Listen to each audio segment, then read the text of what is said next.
everyone, my name is Casey. Welcome to or welcome back to Casey Cooks. Today we'll be making Char Spookery snack boards.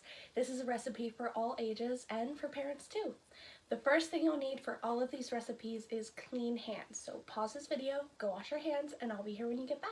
This video is a special set of recipes. So today I'll be teaching you several recipes and fun snacks that could go on a Halloween charcuterie board or a Char Spookery board. Get it? This means you can pick and choose which snacks you want to make. Make one, make all, you make the call. You're the chef today and it's your kitchen. So first I'll tell you what recipes will be made and then you can decide which ones you want to make. After that, I'll teach everything one by one and I'll put the timestamps in the description so you can skip to which one you'd like to make. So here are some of the recipes you can make today. Spooky, salty spiderwebs, pepper pumpkins, Scary Punch, which is the first drink we've ever made with Casey Cooks, pretzel and cheese broomsticks, Jacko oranges, graveyard pudding, and cookie hats, cats, and bats. So I will put the timestamps in the description so you can choose which recipes you'd like to make. And if you'd like to join us to make all of them, prepare for an hour of fun. So the first recipe we're going to make is pepper pumpkins. So parents or guardians, stick around for this one because we'll need your help. For this recipe, you'll need a plate, a spoon, a sharp knife, and here's where parents and guardians come in. No little hands with sharp knives, please. A bell pepper of any type, any color, and another vegetable of any type. Today I have broccoli. So the first thing you're going to do is wash your hands if you haven't already and wash your vegetables. So ask for some help from your parent or guardian. Pause this video, wash your vegetables, and I'll be here when you get back. So my vegetables are already washed, so I'm ready to go. So the next thing we're going to do is ask our parent or guardian to help us with a sharp knife, and we're going to cut our bell pepper a little bit. So the first thing we're going to do is cut off the top of the pepper. Keep the stem intact if you have one. This is going to be the top of our pumpkin. And when you're done, you should be able to pull it right off. Might be some resistance if there's seeds, but you should be good to go. The next thing you're going to do is scoop out the seeds. If yours are all intact at the top like mine, you can just cut them off. Ask a parent to help you cut them off. If they're inside, which I do have some inside as well, you can scoop them out with a spoon. Once you scoop out all of your seeds, you can get rid of those parts and set the seeds aside or throw them away, whatever you'd like to do. So now that we have the parts of our pepper, this is going to be our pumpkin. You're going to ask your parent or guardian for help with the sharp knife again. You're going to carve a face into your pepper pumpkin. This can be any type of face, be as creative as you'd like. Maybe you can draw out a picture of what you'd like your parent to carve in there for you. So here's my face. After you're done cutting your face in, this is where you'll add your next veggie. Now, no matter what shape your second veggie comes in, you can cut it however you'd like. You're going to stick it in here and it's going to become a veggie medley of sorts. Pull up a side of dressing if you'd like and have yourself a pepper pumpkin party. Let's stick my broccolis in there. And if you want, you can try to stick the lid back on. And there you have it. There is your pepper pumpkin. Before you dig in, make sure to take a picture, post it below this video, or post it on social media with the hashtag Casey Cooks so I can see your masterpiece. The next recipe we're going to make are cookies, hats, bats, and cats. So for this recipe, some assembly is required. So you'll need 2 plates, one for decorating, one for eating. You'll need a soft knife. It can be a butter knife or a plastic knife. You'll need sandwich cookies of any kind. Today I have a few of these. You'll need little coated candies like M&Ms, ice cream cones with the point on them, so like the pointy kind of ice cream cones, chocolate or caramel sauce. Today I have caramel sauce. Frosting of any kind. I have this little writing gel here. And then you can use toppings of any kind. So today I have some eyeball sprinkles and some candy corn. So for our cookie hats, you're going to take a sandwich cookie and separate them with both sides facing upwards. So I'm gonna separate them here, both sides facing upwards, So pick one of the ones with the most cream, and you're going to place the cone on top. If your cone is too big, which mine definitely is, you can always break off part of the cone, but as long as you're keeping the tip. So I'm going to try to take away some of the stuff at the bottom to make it a little bit smaller. Stick it on there like that, and you can put your cone crumbles aside. You can make your hat as big or as small as you want. If you don't like the cookie cream, you can always scrape it off and use caramel sauce, frosting, pudding, any of that instead. All you need to do is take your soft knife and spread it around the cookies so that it sticks. Now you can decorate your hat. So you can add little candies around it. If you want to stick them in there, you can stick them underneath. If you want, you can stick them on with some icing, some caramel. I'm going to use a little bit of caramel here. Decorate my hat here.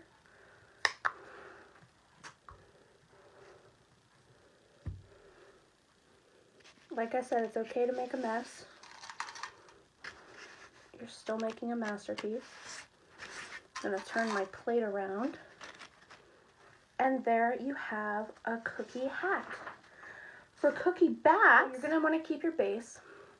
And you're going to break the cookie in half so that you have 2 equalish halves. So you always want a cookie to have the cream facing upwards, because this is how we're going to make our bat. And we're going to use these as the wings. So we're going to stick them onto our cookie facing upwards, like little wings. Like I said, you can use pudding or caramel here if you need to. You might need to. It's a good thing we made a mess earlier. So there we have the start of the bat. So here are the wings. And next we're going to decorate them and take our coated candies, our eyeballs, create little eyes. Like I said, if you want to use little candy corns, you can. Make some fangs here. Make it a little vampire bat. That's a good one. For cookie cats, we're going to leave our sandwich cookies intact. And we're going to add little decorations to make some ears. So I'm going to add some more caramel. Could be a cookie mouse as well if you wanted to.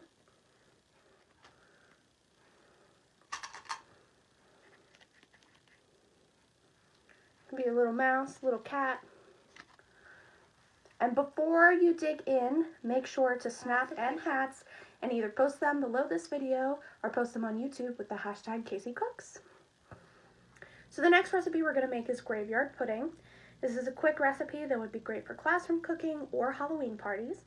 So you will need a pudding cup. Any pudding is perfectly fine. Today I have chocolate. You'll need a spoon, a small cup. It could be a mug or a teacup. This is what we'll make our pudding in. You'll need some cookies of some kind for crushing. So I have some sandwich cookies, a Milano cookie or an oval cookie of this shape. I don't use nuts because I'm allergic to nuts, but if you can have nuts, you could do a Nutter Butter, you could do a Vienna finger, anything that's this shape.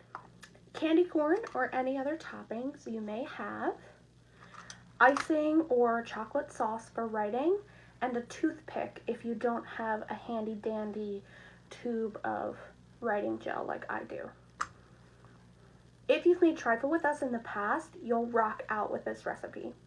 First things first, we're going to scoop a little bit of pudding into our cup, just enough to cover the bottom. Feel free to spread that out. You don't have to be too generous because we only have 1 pudding cup. And then the next thing you're going to do is crush your cookies. So any type of cookies works, doesn't have to be these types of cookies.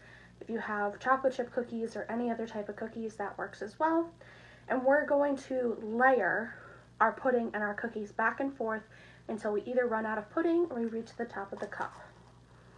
So just a layer to fill the bottom of the cup. And then we're going to scoop some more pudding on there. Again, just enough to make a layer. Feel free to spread it around.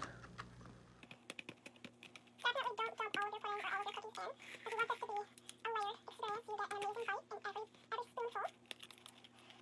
Take some out there, put some more cookies on top. So when you get to the top of your cup or you run out of pudding, this is your graveyard. First thing we're going to do is make a headstone. So you're going to take your Milano cookie or your oval cookie and you're going to break it in half so it has like little headstones on it. And you're going to write little messages on them, like at a graveyard. So I'm going to write RIP for rest in peace on mine. But you can write a message if you have room. If you don't have a little tube, you can get a toothpick.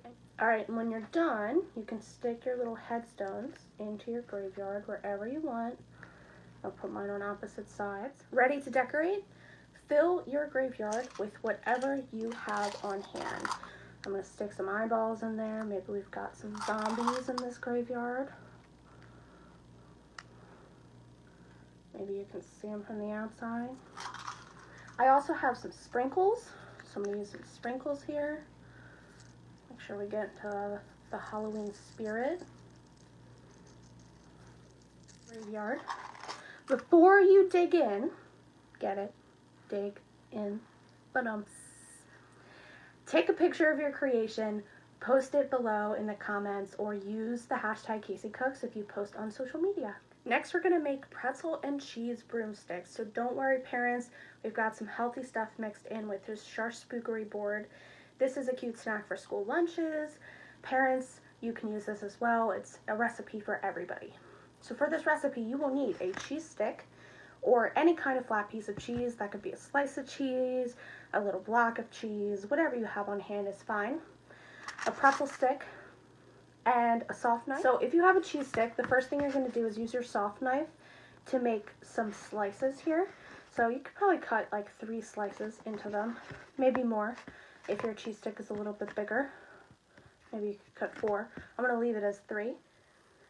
Then you can take your soft knife to cut the bottom of these. So these are going to be our broomsticks. So we're going to cut little slices into them to make a little bit of fringe. Not going to cut all the way through, just a little bit through.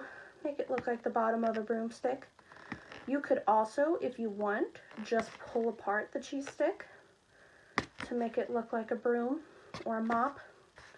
So you're going to have these little sticks, little broom bits here to sweep away all the spookies. Like I said, you can also use little hands here if you wanted to. Just start pulling out pieces. You don't want to rip them off.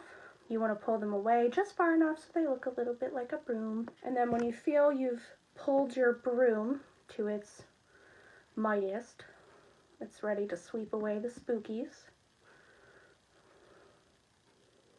You are going to take your pretzel stick and stick it inside the cheese. You might need to push a little bit. That's okay. And if you have a slice of cheese, it's going to be a little bit simpler. What you're going to do is slice the cheese in half horizontally, put the pretzel in the middle of the cheese, roll it up around the pretzel until it's stuck together and the ends meet the ends, and then do the same thing. Either take a soft knife and make some fringe or pull it apart with fingers. So that you have some pretzel and cheese brooms to sweep away your spookies. The next thing we're going to make is a Jack-O-Orange. This is a quick recipe, great for school lunches, great for parents planning a last minute Halloween party, planning last minute Halloween snacks. Super easy. All you need is an orange, a clementine of some type, and a Sharpie marker and a plate. So we all know oranges, we don't eat the outside of the oranges. So parents, this works best if you're going to be cutting up the oranges for the kids, or if you have a clementine, you know, you peel the outside. So all you need to do is take your orange and draw a spooky face on it. You can do this with virtually anything. You can do it with fruit cups. You can do it with any other fruit where you would peel, like a watermelon, a kiwi maybe. There you have it. There is your spooky Jack-O-Orange. The next thing we're going to make is spooky, salty spiderwebs. Ooh. This is a fun recipe to help develop fine motor skills. For this, you'll need a plate, a spoon, some pretzel sticks, which we have a lot of, chocolate or caramel sauce. You could also use Greek yogurt if you wanted to, and toppings like sprinkles or candies. So the first thing we're going to do is arrange our pretzel sticks like a firework. They don't need to be crossing necessarily because we all know pretzels are hard to balance, but they should all be touching a center point like a firework. The next thing you're going to do is pour or scoop some of your caramel sauce onto your spoon, and we're going to use this to drizzle on top of our pretzel sticks in patterns like a spider web. So spider webs usually go around in a circle. It doesn't have to be a perfect circle, and it's totally okay to make a mess. You want to make sure it's kind of a thick layer. So I'm going to stick some more on there. And you can make patterns. You can make it look spooky if you'd like. You can just keep going in a swirly pattern. That's completely up to you. You can decorate however you see fit. So again, sticking some eyeballs onto our spooky charcuterie snacks here.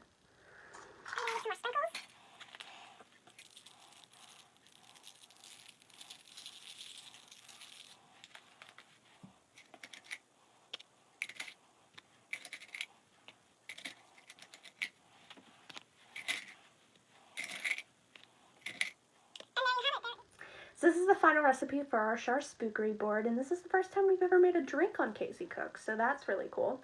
This is called Scary Punch. You will need a cup, some Sprite, some sprinkles,